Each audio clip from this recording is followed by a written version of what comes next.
Tento videonávod nie je náhradou profesionálneho osobného kurzu a tvorím ho ako hobík, nie profík.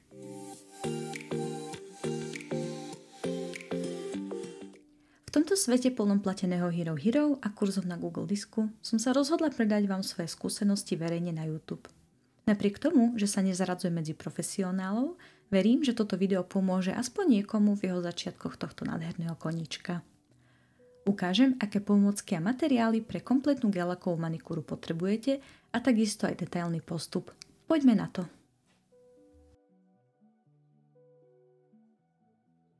Čo je to ten gel-lak? Ide o kombináciu gel-lakovej manikúry a jemnej modeláže nechtu. Na prirodzený necht sa nanáša elastická báza, ktorá spevňuje nechty. Efekt vydrží 3 až 4 týždne, záleží od nechtov a činností, ktoré s rukami robíte. Elastická báza je špeciálny gel, ktorý je pružný a posilňuje prirodzený necht a môže vyrovnať nepravidelnosti prirodzeného nechtu. Niekedy sa nazýva aj rubber báza, nie je vhodná na predĺžovanie nechtov, ale iba na ich spevnenie. Je vhodná na krátke a stredne dlhé nechty. Na gel-lak je potrebná UV LED lampa na jeho vytvrdnutie. Odstránenie vyžaduje brúsenie, prípadne dlhé vystavenie acetónu. Vhodná je asi od 15 rokov, ako každý iný gelový produkt. Pomôcky, ktoré potrebujete, sú následovné. Z elektroniky potrebujete UV LED lampu, brúsku a odsávačku. UV LED lampa by mala mať výkon 48 W, vlnovú dĺžku 365 až 405 nanometrov a odporúčam kúpiť takú, ktorá má senzory a časovač.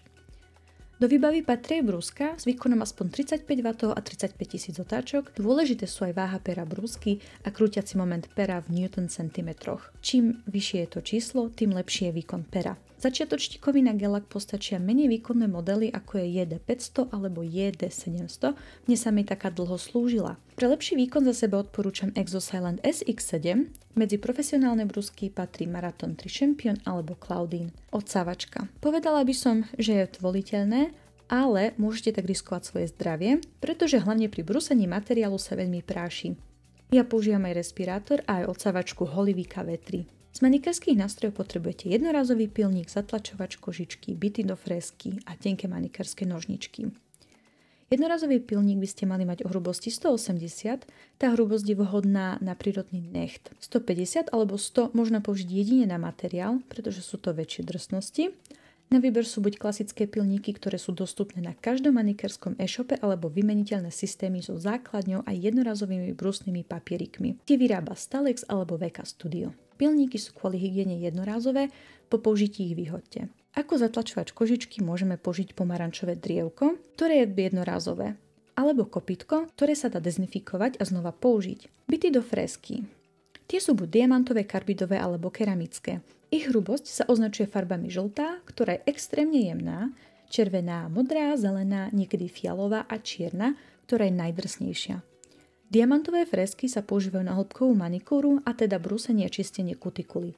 Používa sa prevažne červené a modré označenie a existujú rôzne tvary a tým najuniverzálnejším je plamienok. Karbidové a keramické fresky slúžia na odstránenie materiálu, na gel-lak postačuje červená a modrá. Zelené či čierne sú vhodné na gel alebo polygel a väčšie stavby nechtu. Tieto frézy sa nesmú dotknúť prírodného nechtu, pretože by ho mohli veľmi poškodiť. Pozor, ak ste ľavačky, vy potrebujete špeciálne svoje fresky. Bity a fresky sa dajú kúpiť všade. Výrobcovia sú napríklad Stalex, VK Studio, Ruscona, Aglia alebo Nechtomania. A nakoniec tenké manikérske nožničky. Odporúčam zase od Stalex radu Exclusive. Sú drahšie, ale veľmi precízne a kvalitné. Ale ja som iné ešte ani nevyskúšala. Z tekutín potrebujete dezinfekciu, cleaner a nail prep. Primer môžete použiť ako bonus. Cleaner nesmie obsahovať olej a mal by obsahovať ideálne 85% alkoholu. Nail prep pomáha vysušiť nechtovú platničku ešte lepšie. Primer nie je must have, niekto ho používa, niekto nie, avšak pozor, existujú aj kyselinové primere a tie nie sú úplne vhodné na každé nechty, skôr na viac problematické. Na prácu s cleanerom budete potrebovať buničinu alebo netrepivé obrúsky. Moja obľúbená buničina je od Ruscona, pretože je dosť pevná. Určite potrebujete aj nejakú kefku na odprášenie. Dajú sa zohnať na nechtových e-shopoch alebo na AliExpresse, Sheine a podobne. Na modeláž je potrebná podkladová báza, vďaka ktorej držia materiály na nechte spevňujúcu modelovaciu kamuflážnu bázu, gel lak ľubovoľnej farby a vrchný gel tzv. Top coat.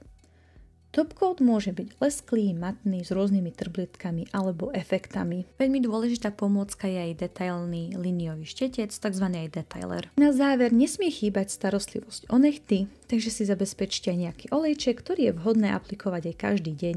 Kúpite úplne všade v hociakej drogerke.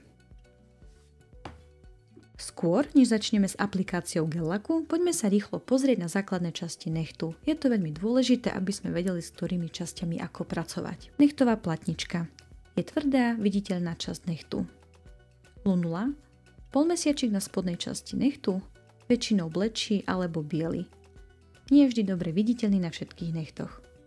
Nechtové lôžko. Ružová časť pod nechtom, ktorá obsahuje nervy a cievy. Vďaka nemu má necht zdravú farbu. Kutikula, tenká kožička, ktorá prekrýva necht pri jeho koreni. Musíme s ňou pracovať veľmi opatrne. Eponychium, kožný valček tesne nad kutikulou, ktorý chráni necht pred infekciami. Hyponychium, jemné tkanivo pod voľným okrajom nechtu. Voľný okraj nechtu. Je to časť nechta, ktorá už nie je pripojená na nechtové lôžko a niekedy môže presahovať aj brúško prsta. Body vzrastu alebo body rastu sú to body po stranách nechtu, odkiaľ vyrastá necht. A nesmie sa zúžiť alebo prebrusiť pri pilníkovaní, pretože by mohli nastať nejaké problémy, napríklad deformácie nechtu alebo trvalé poškodenie nechtu. Bočné valy, to sú kožné záhyby po stranách nechtu. Koreň nechtu alebo matrix je to oblasť, kde sa tvorí nový necht a poškodenie koreňa môže viesť k trvalým deformáciám. Miesta, ktoré som vyznačila červenou, sú tie, na ktoré si musíme dávať počas našej práce pozor. Takže napríklad nechceme prepilníkovať body vzrastu, nechceme sa prepilníkovať nechtovou platničkou až k lôžku nechtovému a takisto nechceme poškodiť hyponychium zo spodu nechtíka. Teraz, keď už vieme, aké produkty potrebujeme na gel lak a aká je stavba nechtu, poďme na postup. Prvý základný krok je dezinfekcia rúk. Nemám tip na konkrétnu dezinfekciu, ja mám momentálne z DMK, ale stojí za to pozrieť značku Lavosept. Táto značka má aj dezinfekciu na nástroje. Pomarančovým drievkom si jemne odtlačím kožičku. Nemá to bolieť. Prejdem ním zo strany na stranu, aby som sa uistila, že už nemám žiadnu kožičku nalepenú na nechte. Je to veľmi dôležité kvôli následnému čisteniu kutikuly s fréskou. Nechceme, aby sa fréska zasekla a poranila kožu či necht. Potom si opilníkujem nechty do požadovaného tvaru a zdrsním povrch nechtu. Zdrsňujem zľahka, aby som si necht zbytočne neprebrusila a nepoškodila. Môžete zmatňovať do jedného smeru alebo od polovice nechtu doľava a potom od polovice doprava. Na tieto úkony stačí hrubo 180, nie menej, napríklad 150 alebo 100, pretože čím menšie číslo toho pilníka, tým drsnejší pilník je a ten by nám poškodil necht. Zmatňujem necht po celom jeho povrchu, takže aj ten voľný okraj. Viem, že tam je stará modelácia, ale to je jedno teraz.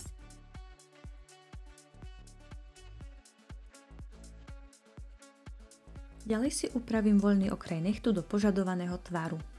Pozor na body vzrastu. Nezužujte pilníkovaním umelo necht, prepilovaním si môžete natrvalo poškodiť nechty. Nepilníkuje sa priamo z boku, ale mierne akoby zo spodu, ako je na záberoch. Nechtík môžeme priebežne odprašovať kefkou.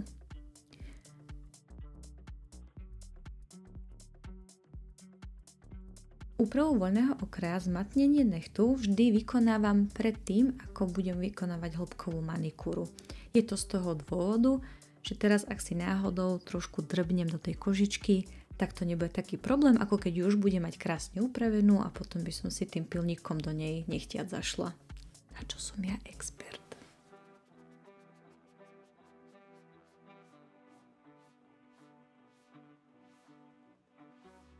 V ďalšom kroku brúsim kožičky. Ak máte putivé ruky, nasypte si na nech detský puder a odprášte. Potom normálne pokračujte.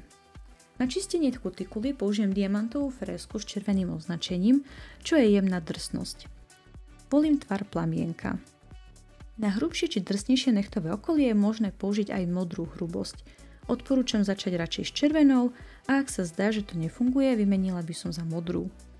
Otáčky brúsky nastavím na približne 15 000 otáčok za minútu. Pri brúsení kutikuly by to nemalo byť viac. Nastavím si smer brúsky na F, forward, a budem brúsiť približne od stredu nechta smerom doľava a potom naopak. Začínam brúsiť. Najprv zľahka prejdem po nechte, aby som odstránila zbytky prilepenej kožičky a pomôžem si aj zdrsniť miesta, na ktoré som pilníkom nedosiahla.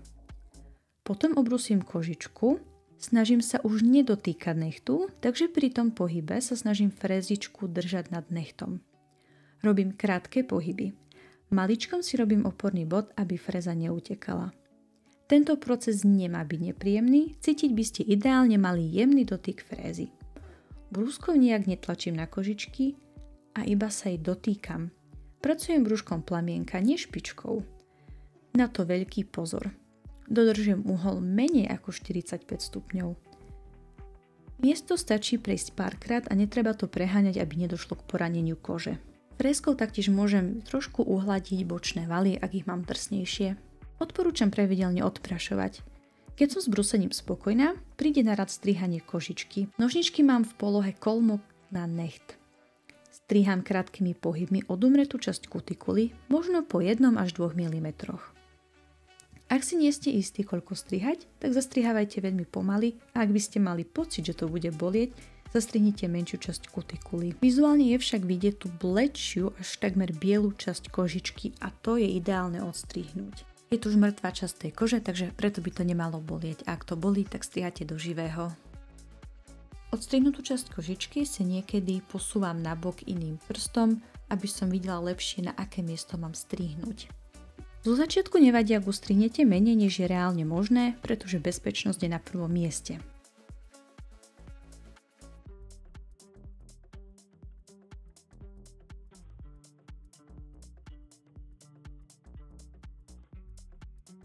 Keď mám hotovo, tak môžem uhladiť guličkovou diamantovou frézou, ale začiatočník, ktorý potrebuje základnú výbavu, si vystačí bez toho. Okolie nechtu sa dá takisto uhladiť aj s touto slzičkovou alebo plamienkovou frézou. A takto vyzerá kombinovaná hĺbková manikúra. Celý necht je potrebné zbaviť prachu štečekom a buničinou namočenou v cleaneri.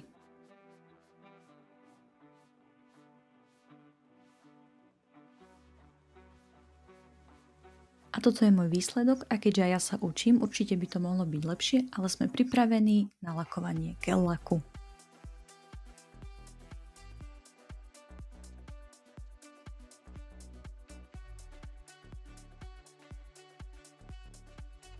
Na pripravený necht nanášam prep pre ešte lepšie odmasnenie nechtov. Je to veľmi dôležité z hygienického hľadiska, aby pod materiálom, ktorý budete nanášať, nevznikli plesne a taktiež z hľadiska výdrže. Po prepe je možné použiť primer, ale ten ja nemám. Pozor, primer môže byť aj kyselinový a je vhodnejší skôr na veľmi problematické nechty. Pri výbere si prečítajte popis produktu. Keď sa mi prep odparí, nanášam bázu, v mojom prípade Unica Base od Ruscona. Nanášam strednú vrstvu, teda nie úplne tenkú. Nie všetky bázy sa nanášajú rovnako a odporúčam pozrieť u výrobcu danej báze odporúčanie, ako ju nanášať. Báza je veľmi dôležitá pre výdrž materiálov, ktoré na ňu pôjdu a preto sa tento krok nesmie vynechať.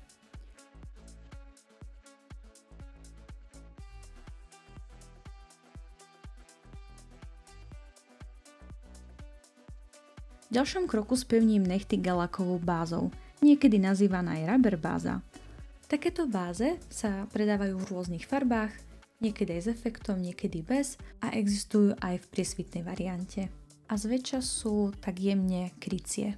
S ňou sa modeluje apex nechtu, ktorý je dôležitý pre pevnosť modelácie a mal by sa nachádzať približne v prvej tretine nechtu smerom od kutikuly. Z podkladovej bázy nezotieram výpotok a rovno navrch nanášam tenkú klznú vrstvu, ktorú nenechám vytvrdiť a položím do tej vrstvy kvapku tej istej báze, ktorú rozrovnám pomocou liniového štetca smerom k bočným valom a voľnému okraju.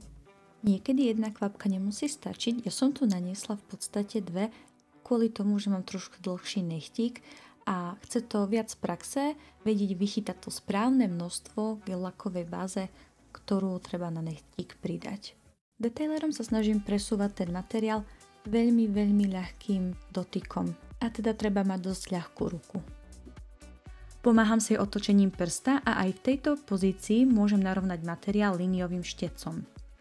Každý materiál potrebuje rôznu rýchlosť práce, pretože môžu byť viac a menej husté. S hustejšími je na prácu viac času. Po otočení nechtíka je trošku vidieť, že sa ten materiál posunul viac na stred nechtu. A zase, ak sa mi nepozdáva, na akých miestach je materiál, tak si beriem detailer a trošku ho posúvam. A samozrejme skúsenejšia nechtárka to má hotové oveľa rýchlejšie ako ja. Či je materiál vyrovnaný, môžem vidieť v odraze svetla lampy. Skontrolovať necht môžem aj z predného pohľadu a ak by som si všimla, že mi ozaj materiál stiekol na iné miesto, tak opäť otočím prst hore nohami. Na dlhé obkúkávanie ale nie je čas, pretože materiál môže natiecť k bočným valom, čo znamená, že po bokoch bude necht príliš široký a na vrchu by chýbal materiál a hlavne apex. Tento postup opakujte, kým nie ste spokojné. Potom nechám materiál vytvrdiť v lampe na 1 minútu, ak výrobca neuvádza inak. Tu neplatí pravidlo, čím viac materiálu, tým lepšia výdrž. Chceme mať dostatok materiálu, ktorý zaručí pevnosť nechtu, ale nie tak veľa, aby bol nechtík hrubý.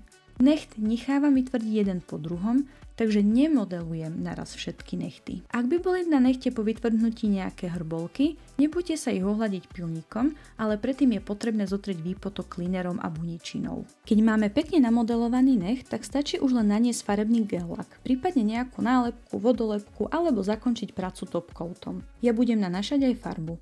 Snažím sa ju naniesť čo najbližšie ku kožičke, nanášam tenkú vrstvu, aby nebol problém s vytvrdnutím a nanášam ju celým telom šteca. A pomôcť si môžem rovnakým, ale vyčisteným liniovým štecom a môžem zájsť aj pod kožičku. Nie je to však možné na každých hrúčkach. Štečekom sa snažím naniesť farbu aj k bočným valom. Farbu nechám vytvrdiť v lampe na minútu. Ak je potrebné, čo zväčša je, naniesiem aj druhú vrstvu a tá väčšinou už nepotrebuje pomoc tenkého šteca. Nechám vytvrdiť na minútku. Teraz to môžeme ukončiť topcoatom alebo zdobením, napríklad vodolepkou. Topcoat sa snažím naniesť čo najbližšie ku kožičke, aby pokryl celú vrstvu farebného gel laku. Vytvrdím na 1 až 2 minúty. Ak by ste sa počas nejakej časti procesu dotkli niektorým z materiálov kože, tak ešte pred vytvrdnutím to očistíte suchým a čistým pomarančovým drievkom. Ak by bol topcoat výpotkový, zotrite výpotok cleanerom a buničinou. Keď mám nechtík hotový, tak niekedy jeho voľný okraj prechádzam ešte zľahka pilníkom. Tu je ešte detailný makropohľad na hotovú prácu a netreba ešte zabudnúť na olejček, aby sme vyživili kožičky, ktoré sú hlavne teraz suché po všetkej tej dezinfekcii, prípadne od cleanera. A to je na dnes všetko. Dúfam, že sa vám video páčilo, že ste sa niečo naučili a že vám bolo prínosné. Prosím, podporte ma lajkom, odberom alebo aj komentárom. Toto video mi dalo ozaj zabrať. Ďakujem a snad sa vidíme aj na budúce. Ahojte!